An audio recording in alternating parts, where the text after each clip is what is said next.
This episode is going to be an episode where we talk about barbers and musicians and everyone or anyone that's been in the limelight.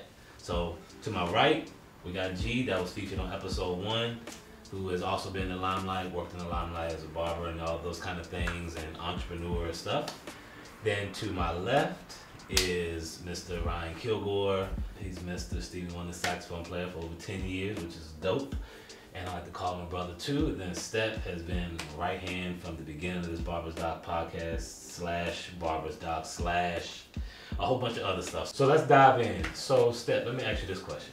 So as a barber, as a master barber, did you find barbering or did barbering find you? Like how did you get into this whole barbering thing? Yeah, I mean, it was a mixture of both. Barbering was a hobby. Well, before it became a hobby of mine, I just was practicing cutting my own hair. I didn't like the way my dad cut my hair. He's a military man. He said, why would I pay to take you to the barbershop when I can cut your hair for free? So after he would cut me, I ain't like it like that. So then I would go get the clippers and work on it myself. And then when I would go to school, people would think that I went to the barbershop. And so then they asked me to start cutting their hair. So that's how this whole thing just kind of kicked off. I was like 12, 13 years old in the 8th grade, however old you are in 8th grade. And that's where it started. And you know, all these years later, I'm still here and loving the craft more than ever. So that's amazing. How did we get to the barbers being in the limelight as the celebrity barber or anything of that sort? Or talk about your experiences as well. So the question is, how did barbers get to the point of being behind a chair in the barbershop to now being the celebrity? Yeah, like how do we get there? Was it a smooth transition? Did it just happen overnight? Is it social media? Like I think it's a combination. I think it's a combination of social media, but then also just barbers having a desire to be bigger. Yeah. Right? They, you know, people have a skill, and they want their skill to be known. Yeah. And so, you know, I think a lot of the time what barbers do is they actually put themselves in that position of celebrity. Like, so if you say you're a celebrity, then you're a celebrity. And so we use social media, we use all of the mediums to put ourselves out there. Yeah. So Ryan, as you travel in the world and as a saxophonist, as an artist, as a musician, how do you, being in the limelight as a black man and traveling the world with your haircuts and getting haircuts and things like that, how important are haircuts to you being on those stages? Well, I mean, the first thing is most people are of course visual, right? So the first thing they see is the image, the brand. So I had to learn how to time my cuts, right? And usually if you're touring with like a Stevie Wonder, Anita Baker, you could end up anywhere in the world, right? So there's a couple things I gotta be focused on. One, whatever that first cut is, you know, it's like my hair grows fast. So my cut gotta be, you know, precise that first one, because I gotta try to make it last. The scary thing though is being somewhere where, you know, like if you're in another country, they don't cut the same way our people cut, you know, in terms of that. So even though they may be, you know, black or African or whatever, like it's gonna be a completely different cut, and you kind of doing Russian roulette unless you're able to, like, you know, find someone that's being recommended by somebody you know, in those type of cases. But like if you're in Europe, it's gonna be rough. So either I got to wear hats, you know what I mean, to kind of cover up certain spaces. You know, I got some little clippers or something that can kind of keep me at least, you know, close to the shade. But it can be tough, man. I've had some horror situations trying to get a cut, hoping that I would come out on the best side. Let's dive into it. We already there. Let's dive into it. Where were you at? What city, state, country? Passport number 2, 3, 4, 6. Yeah. What stamp was it? Which border? Tell them. All right, so we're gonna snitch. So this was a Stevie Wonder tour. Who knows? This is probably, where were you? We were in Amsterdam, in the Netherlands. And so we had a couple days off, and so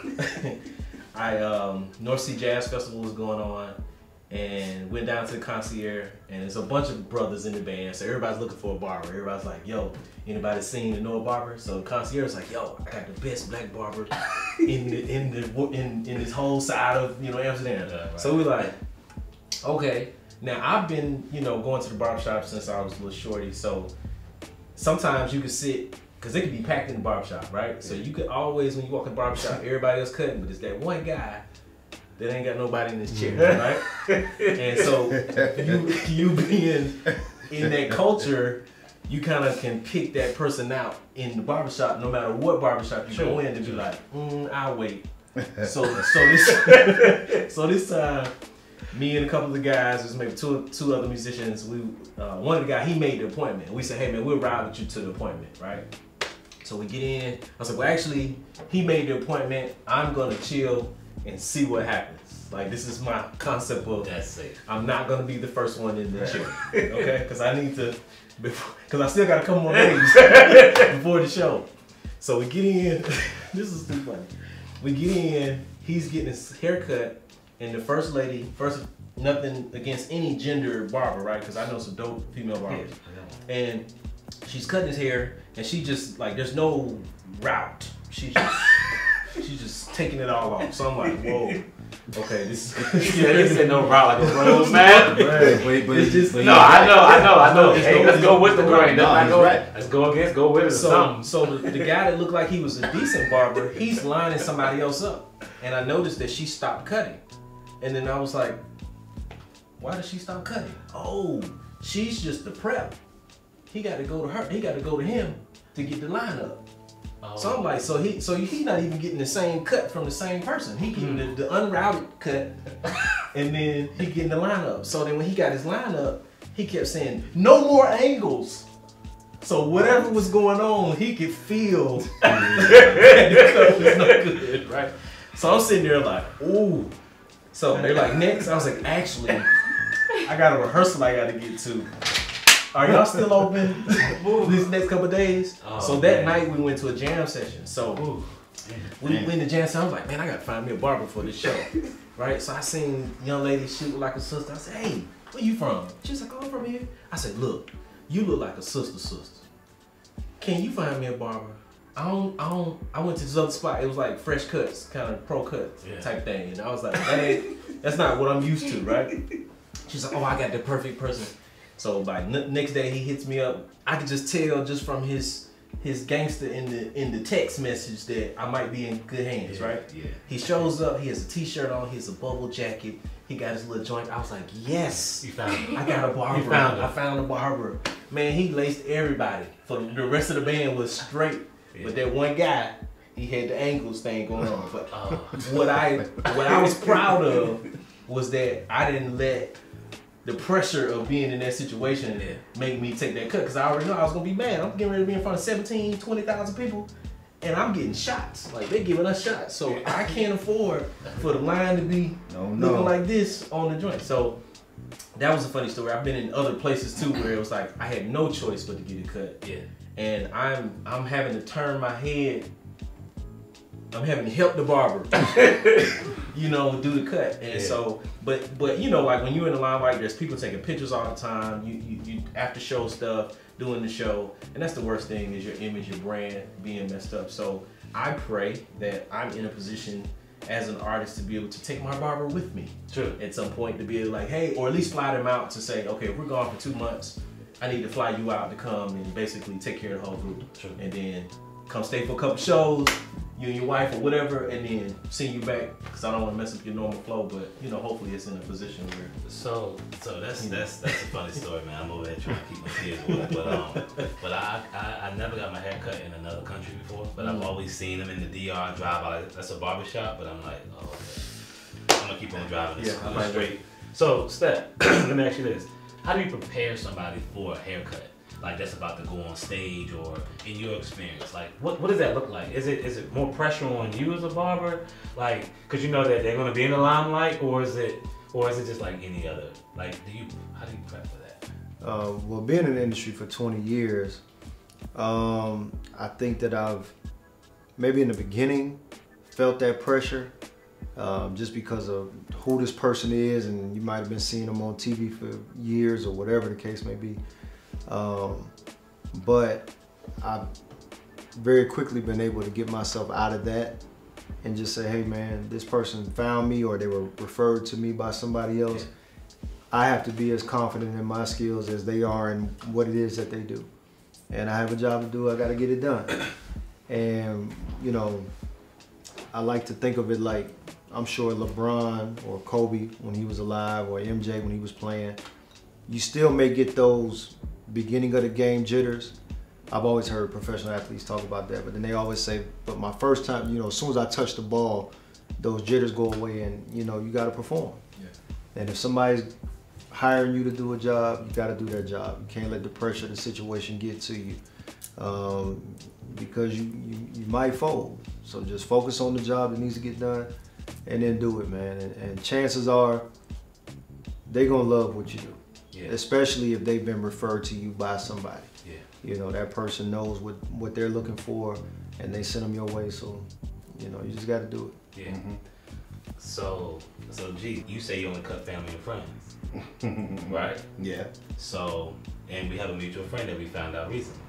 Who was that? DJ Mars. DJ Mars. Yeah, right. yeah. So DJ Mars, if some of you guys don't know, is a DJ that basically is the DJ at the Usher residency. So if y'all don't know anything about it, if y'all didn't go, I mean, hey, that was stellar. And that's my first time really hearing him DJ. He killed it. So G recently cut his hair. Mm-hmm. How do you prep? Is there any jitters for that, or is it just like, how do you prep for that? Because it's limelight. But yeah, but I think like with anything, like Steph was saying, I think when you've been doing something for so long, it's second nature at that point. Like I'm at the point now where I look at hair all the time. Like if I'm looking at you now, I'm really looking at your haircut and just calculating what could have been done differently or that, you know? Yeah. And so it's second nature at this point, you know? So there's no nervous, you know, it doesn't matter who they are. It's just, I'm more nervous about not talking, right? Like just not doing too much, you know, kicking it with them, trying to pick their brain, because I like to talk. Sure. And you know, if somebody sits in my chair, I think part of building a clientele is how you communicate, like, you know, how you interact with your client. Mm-hmm. And so I'm more nervous about not gauging that person, because sometimes you got a client that don't want to talk. Yeah, they're there to get the service and they want to go. And then you got some who want to tell you their whole life story. So, you know, when you don't know a client, you gotta feel your way through the relationship, and I think that's probably where I'm most, like, you know, apprehensive. But as far as the skill, the technical aspect of cutting hair, we've been doing it too long to get nervous about it. Yeah. You know, finding a really good barber, and keeping a good barber. So let me go back to you about the traveling aspect and being in the limelight, right? Do you have a barber in every state that you go to, since you've been so many places, or is it just you come back home and get the cut and then go back out? Like, but what if you can't? Like, how do you manage that? I mean, that would be great. I mean, that would be ideal to have somewhere everywhere you go. Yeah. But I mean, a lot of times, I mean, you could literally be in the city for 2 days and not even have time to even function in that way to be like, oh, you know what, I should get a lineup somewhere, you know. Mm-hmm. So again, you travel with your travel joints, and you kind of you start learning how to, you know, hey, can you sharpen my blade real quick? You know, like just different things to kind of help you keep. And I generally, if I smooth out this out, it kind of sort of looks like I have a fresh cut. Right. You know what I mean? So I can kind of get away with. So you find your roadmap in your ankles. Yeah. You know how to cheat it. You know how to get it. You know how to groom. All men should know how to groom themselves. I cut my hair during the pandemic. All men should know how to groom themselves. It wasn't bad. Yeah. Like, it's like I can do like the shape up like this, but these points, I don't want mine to be longer. Yeah. Looking like eyelashes that just flip But yeah, I mean, learning how to groom yourself, you know, that's key to keep at least, you know, a consistency of it. I can tell when somebody knows my head, you know what I mean, when they take the when they know the haircut. Too funny.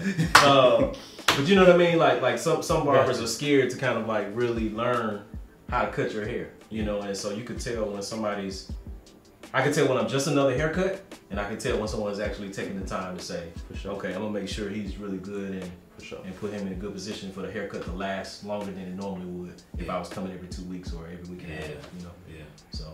So, Steph, let me ask you this. You cut so many people's hair, right? To be able to grow yourself as a master barber, a well-respected barber in the black community, how does that make you feel to know that you say you've been cutting over 20 years? Mm-hmm. How does that make you feel? Like, what's next? Like, what's next, and like, how does that make you feel? Well, I can talk about how it makes me feel. I love it, you know, because when I transition my clientele from cutting mainly men to cutting women, there's different conversations, there's different things that women are going through with why they want to cut their hair, why they sometimes need to cut their hair.